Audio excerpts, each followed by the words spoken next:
Hello, I'm Marcus from Marcus Language Academy, and today I like to talk about the German in Germany, Austria and Switzerland.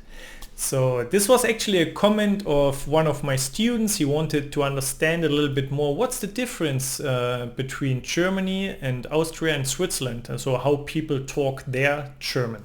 Okay, so I decided to make a video.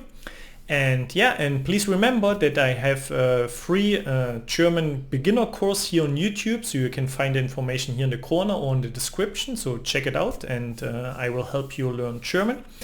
And today I really like to show you a little bit what's the main difference between Germany, Austria and Switzerland. So let's see this. Actually, it's quite interesting because not only in Germany people speak German, like 95% of the population in Germany speaks German there, but also in Switzerland it's 60% because they speak also French and Italian there, and in Austria it's even more than in Germany, it's 98%, and there's a little country between Switzerland and Germany and Austria, it's called Liechtenstein, they're also 92% speak German. And in Luxembourg it's 78%, and in Belgium there are still 1% of people speaking natively German. Okay, but now let's focus on the three big groups on Deutschland, Österreich and Schweiz. Deutschland, Germany, Österreich, Austria, Schweiz, Switzerland.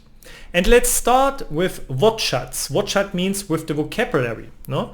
Because in those three countries there are several words, no, or several things, no.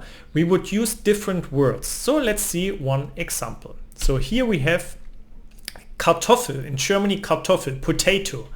And actually in Austria, Österreich, we would say Erdapfel, no? And in Switzerland, Herdöpfel, Herdöpfel, okay?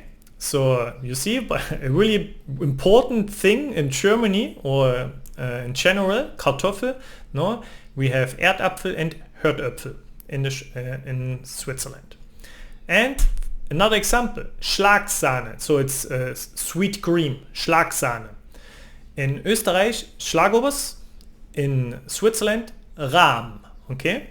So really different, no? So we need to understand, no? Rahm in Switzerland, Schlagobers in Austria, in Germany, Schlagsahne. Here we have the little bread, no? It would be called in Germany Brötchen. In Österreich we call it Semmel. There are also some regions in Germany they call it Semmel, okay? But in Österreich they would call it everywhere Semmel. And in Switzerland, Brötli, Brötli. I like this, Brötli. And we have like a bag, like a plastic or paper bag. In Germany we say Tüte, no? Die Tüte. In Österreich Sackerl, Sackerl in Österreich. In Schweiz Sack, no? Sack. It means more like a sack, no? So, but in Germany Tüte. And the last one as an example, Fahrrad, no? Bicycle, Fahrrad in Germany, Radl in Austria, and in Switzerland Velo. No, that's actually, it's coming a little bit from French, because in Switzerland they exchange a little bit some words between French and German, and so therefore they call it mostly or most of the time Velo. Okay, so those are some examples in vocabulary where there's a difference, and there are more examples, but these are quite some important ones and interesting ones. But now let's see what actually the pronunciation, no? How the pronunciation changes between those three countries. No? Let's take the best example I have here, the number 20, 20. No? It's really clear this Z, no? See, in the beginning it's 20, 20. No? In Austria it's softer, and actually they add a little O in the word and they say 20, 20, 20. No? Okay, obviously I'm from Germany, so sometimes my Austrian or Switzer dialect is not so great, no? But here in Austria they would say 20, 20. And in Switzerland they say 20, 20, no? Sounds nice, no? Really different to 20, no? In Germany say 20. No? Okay, another example, what's interesting. Milch, no? Quite soft, no? Like milch, in most words the CH sound is really soft, sh, no? Milch, or also ich, no? Ich, it's soft, sh, no? In Austria, it's the same. No, we would say Milch or ich. But in Switzerland, no, the ch sound is quite strong. So here it would be Milch, Milch, or ich, Milch, ich. No, so that really, when you hear something like this, you know this person comes from Switzerland. Okay, nice example here. Okay, let's see also some difference in grammar. What's the difference in grammar? Okay, for me the biggest difference in grammar is the past tense. Here we have a sentence. Ich habe gestern Fußball gespielt. I have yesterday football played. Literally. No? So I have yesterday football played. Here we use present perfect. No? Quite common to say ich habe gestern Fußball gespielt in German. But in Austria we would use Präteritum. Ich spielte gestern Fußball. They would say ich spielte. That's quite interesting because normally we use Präteritum just for books or for newspapers to write about the past, okay? But we would never use spielen normally in Germany in Präteritum when we talk. But in Austria they would say ich spielte gestern Fußball. And the same happens in Switzerland. They would also say, no, ich spielte gestern Fußball. No? That's for me the biggest difference in grammar between Germany and Austria and Switzerland. Okay? So you could also go to Switzerland and say ich habe gestern Fußball gespielt. Everybody would understand, but please do not wonder if they would use the Präteritum when they talk. Okay. So, and the last one is everything is about dialects, okay? But in Germany, in Austria, in Switzerland, there are also some different dialects, okay? For example, if you go to the south in Germany, you go to Bayern, and there we have Bayerisch. Bayerisch, it's a dialect, no?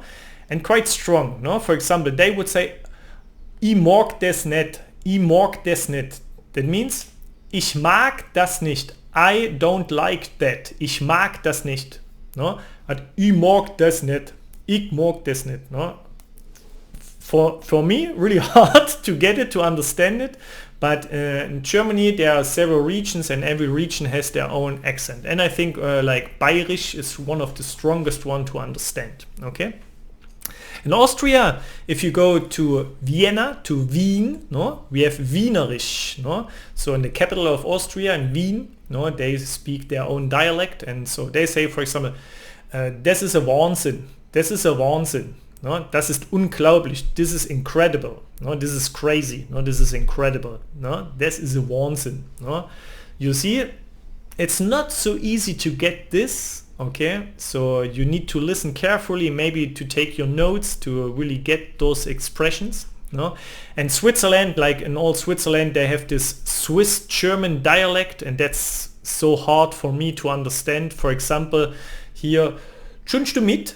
𝐿𝐻𝐿 du mit? Kommst du mit? No? Do you come with us or with me? No? Kommst du mit? No? Kommst du mit in German? Quite easy, kommst du mit, but in Swiss German you would say 𝐿𝐻𝐿 du mit? 𝐿𝐻𝐿 du mit? No? I tell you, you know, if I would live in Switzerland, I would need 1 or 2 months to get used to those expressions and to the words they use. No? It would take some time, but it's for me interesting because like dialects or languages or different kind of accents for me are always interesting, like in general. Yeah. Remember that we just don't speak German in Germany. No, we have other countries. Also, we have in Africa, in South America, in North America, some kind of colonies where people speak German. So, and there you will find every time a little different accent, okay, or dialect. Okay, yeah, that I wanted to share today. I hope you liked the video, so press this like button and please let me know in your comments what do you think about the German dialects in the whole world, okay? Or maybe where you struggled with something, or maybe you tell me a funny story. Also subscribe to my channel so you don't miss the next video where maybe I talk about another issue what people have while studying German. Yeah, thank you very much. Vielen Dank. Und bis bald.